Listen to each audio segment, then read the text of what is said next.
Beaucoup de femmes sont en concurrence avec leurs hommes. Beaucoup de femmes sont dans une logique où elles veulent prouver à cet homme-là, en fait, qu'elles aussi, elles peuvent faire ceci ou elles aussi, elles peuvent faire ça. Je précise que dans un couple, à part que ce soit un couple de gays ou un couple homo, c'est un homme et une femme.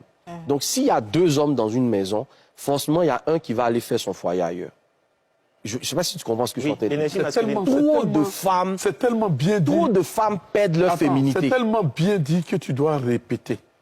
Trop de femmes perdent leur féminité à vouloir prouver à leur homme, à vouloir tenir tête à leur homme. Il n'y a pas une femme plus belle qu'une femme qui est douce dans sa façon de parler.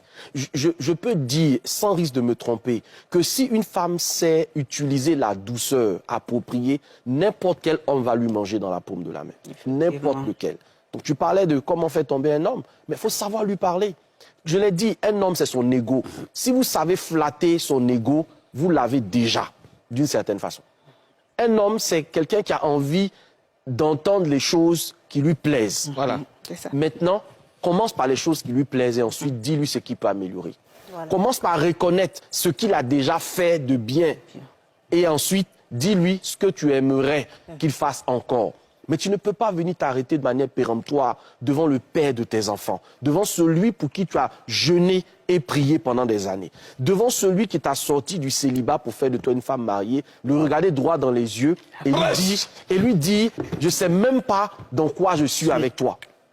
Il y a des paroles qui peut-être sous l'effet de la colère ou parce que bon, on a envie de se le faire, machin, mais qui sont destructrices pour un homme. Et ça, les femmes devraient pouvoir le savoir. Il y a des choses que vous avez dites. Le temps est passé, mais l'effet de ce que vous avez dit n'est pas passé. L'effet n'est pas passé. Après, vous êtes surprise que cet homme-là, dès la moindre occasion, il faut faire très attention à ce type d'homme. Les hommes qui traversent des moments difficiles. Les hommes qui traversent des moments financièrement difficiles. Les hommes qui ont perdu un emploi. Parce que leur estime de soi a pris un coup. Et quand vous êtes une femme qui, dans cette période de la vie de couple, gérer le quotidien, apporter le pain sur la table, ça ne fait pas de vous l'homme. Ça n'enlève pas à votre homme sa culotte. Ça ne fait pas de vous le nouvel homme de la maison. Ce n'est qu'une étape transitoire. Dans ces périodes-là, il faut avoir une femme, grand F, pour être capable de donner de l'argent à son mari avec politesse, avec amour, avec respect, élégance. Avec élégance. Il faut une femme, grand F, pour être capable de ne pas montrer à toute la maison que cet homme-là, il n'en vaut pas la peine. Et c'est la manière de gérer ces moments de désert là, avec votre homme qui fait que lorsqu'il sort de cette situation, il réalise qu'il n'a pas eu tort de vous avoir. Mais beaucoup de femmes vous disent, oui, j'ai été sa femme de galère. Non, il y a la femme de galère, il y a la femme dans la galère. Il ne faut pas confondre les deux.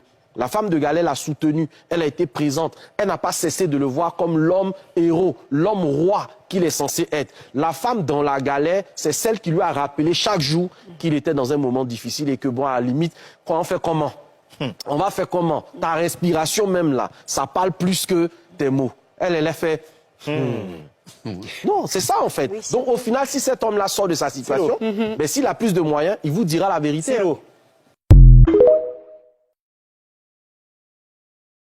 L'arme la plus puissante du dominant, c'est l'esprit du dominé. Steve Biko nous l'a dit. Et l'esprit du dominé, c'est l'absence de maîtrise de son logos, l'absence de maîtrise du langage par l'écriture. La première des matières, c'est pas les matières premières qui sont dans notre sous-sol, c'est la matière grise. Un docteur dans notre société a plus de poids, a plus d'influence qu'un éboueur, que 10 éboueurs réunis. C'est-à-dire que ce n'est pas l'union qui fait la force, c'est l'union des forts qui fait la force de l'union. La communauté juive est connue pour être la communauté la plus diplômée. Donc ils n'ont pas besoin d'être 10 milliards, il suffit qu'ils soient 20 millions, mais très diplômés. La communauté arménienne aussi a mis l'accent sur les diplômes. La communauté indienne aujourd'hui a mis l'accent sur les diplômes. La communauté chinoise va à la conquête d'Harvard. Bon, tout ça pour dire que le rapport de force, pourquoi aujourd'hui, effectivement, la question juive, la Shoah, depuis maintenant 10, peut-être 20 ans, est au centre de la place publique, en particulier en France, parce que, tout simplement, autour de la table des décisionnaires, ben, il y a un ou deux juifs. Autour de la table des décisionnaires, il y a une ou deux féministes. Autour de la table des décisionnaires, il y a un ou deux membres LGBT.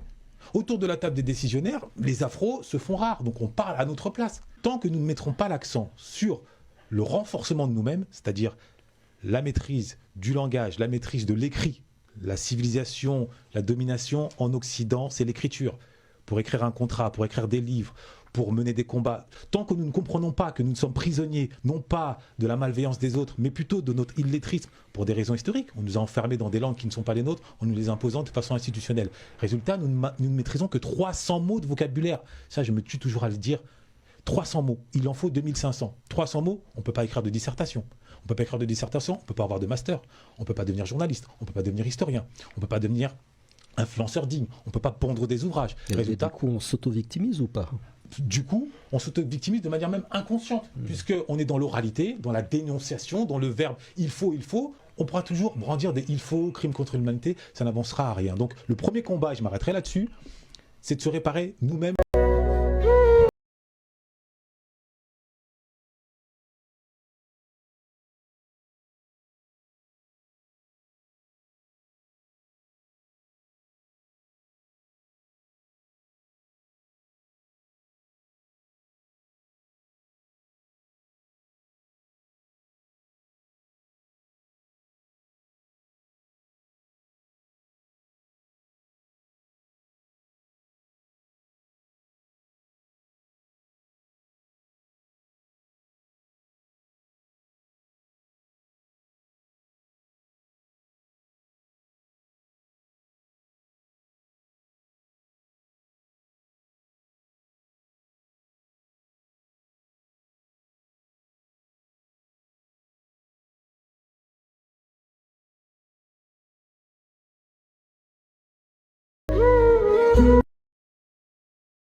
Les déclarations hostiles aux réseaux sociaux se multiplient et lorsqu'elles viennent de ceux qui les ont créés, elles prennent une autre dimension. Ce mois, dans Vanity Fair, c'est l'un des inventeurs du web, Tim Berners-Lee, qui a lâché la bombe.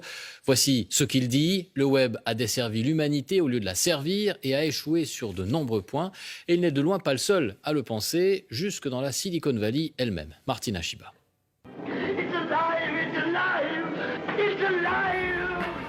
Vous vous souvenez de Frankenstein avec la créature qui échappe à son créateur et qui fait si peur? Eh bien, à la Silicon Valley, c'est un peu pareil. Les créateurs des réseaux sociaux ne likent plus ce qu'ils ont eux-mêmes fabriqué. Tim Cook, patron d'Apple, dans le journal The Guardian en janvier. Je ne veux pas que mon neveu utilise les réseaux sociaux. Jaron Lanier, pionnier de la réalité virtuelle et qui vient de publier 10 arguments pour quitter les réseaux sociaux tout de suite. Je ne peux plus appeler ça des réseaux sociaux. Je les appelle des empires de modification du comportement. Désormais, on assume ouvertement d'avoir manipulé les cerveaux. Tristan Harris, ancien ingénieur de Google. Dans les années 70, quand vous parliez au téléphone, il n'y avait pas des centaines d'ingénieurs de l'autre côté de l'écran qui savaient parfaitement comment fonctionne votre psychologie. Sean Parker, cofondateur de Napster et qui possède des parts de Facebook.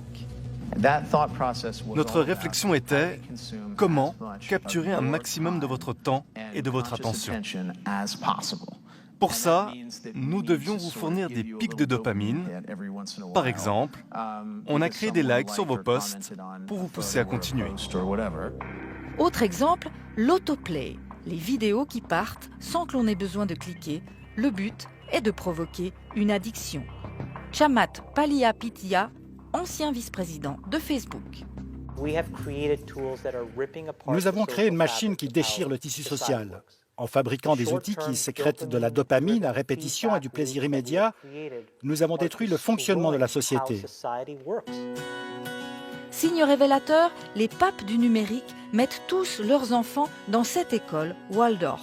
Pédagogie, 0 écran, 0 ordinateur, 0 robot. Plusieurs d'entre eux ont d'ailleurs créé un centre de technologie humaine.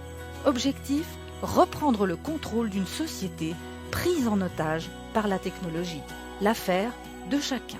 Ce que je peux contrôler, c'est ma décision de ne pas utiliser cette merde et de ne pas laisser mes enfants utiliser cette merde. Bonsoir Martina Chiba. Bonsoir. Quand on entend ces propos dans la bouche de ces gens-là, c'est quand même assez fou. Ils proposent même des conseils pour se détacher de son téléphone. Oui, c'est complètement surréaliste. C'est comme si les fabricants de cigarettes ou les producteurs de junk food donnaient des conseils pour apprendre aux gens à se passer de leurs produits. Mais ce cri d'alarme demande surtout que la technologie soit mise au service de l'humain et pas l'inverse. Alors quels sont les conseils qu'ils nous donnent pour reprendre la main? Alors, on pourrait faire ça. Mais la réaction de la plupart des gens, ce serait ça. Donc, ils préfèrent donner des petits trucs pour se descotcher de son appareil. Supprimer les réseaux sociaux, Facebook, Twitter, Instagram, de son portable et ne les utiliser que depuis son ordinateur. Supprimer les notifications.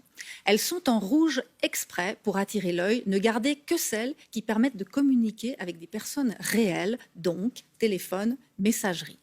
Mettre tout en gris. J'ai testé, je vous assure, ça calme parce que les couleurs sont spécifiquement étudiées pour rendre votre écran sexy. Pour ça, il vous suffit d'aller dans Réglages, Accessibilité, modifier l'affichage et filtre de couleurs. Ne gardez sur l'écran principal, sur la homepage, que ce qui est strictement nécessaire. Et enfin, ne pas utiliser le téléphone portable comme un réveil. Trouvez autre chose. Ça évite que ce soit le premier geste en se levant et le dernier geste en se couchant. Alors, dit comme ça, ces conseils semblent un peu basiques, un peu gnangnan, mais essayez déjà de les appliquer. Vous verrez, c'est pas si simple. Allez, courage! Merci beaucoup Martina. Je vais mettre mon téléphone de côté du coup. Voilà, c'est fait. Merci beaucoup.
Les gens sont méchants. Est-ce que vous voyez ce que le monsieur est en train de faire? Il est en train de verser de l'acide dans l'arachide qu'on mange. Arachide grillé, on achète pour dehors là. Quand il verse l'acide là-dedans, là, ça fait même pas 30 secondes. Ça grille comme ça. C'est ça, on mange dehors. C'est mieux maintenant. Chacun va acheter son arachide pour griller. Le dehors est dangereux. Faisons très, très attention, mes soeurs. Faisons très attention. Arachide grillé, acide. Que Dieu nous sauve. Le monde est dangereux.